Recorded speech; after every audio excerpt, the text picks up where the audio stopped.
단계적 일상 회복으로 전환하면 경제 성장률 4% 이상의 달성도 가능하다는 전망이 나왔습니다.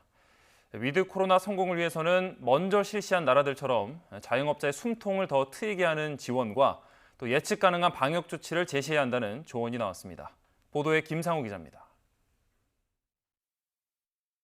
코로나19 발생 초기인 지난해 선진국이라고는 믿기 어려울 정도로 사망자가 속출해 대규모 지역 봉쇄를 장기간 취했던 영국.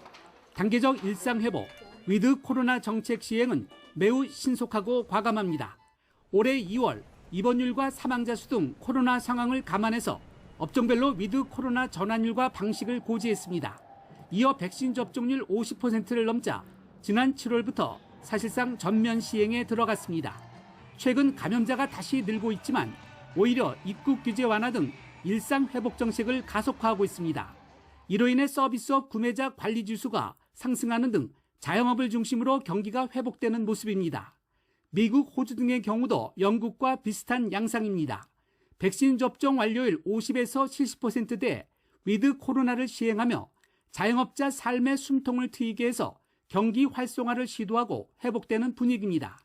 우리는 이들 국가보다 최소 한 달에서 4달 이상 늦게 위드 코로나가 시행되는 상황. 대한상공회의소는 위드 코로나 시행으로 서비스업 경기가 활성화돼 올해 경제 성장률이 4% 위로 상향 조정될 것으로 내다봤습니다.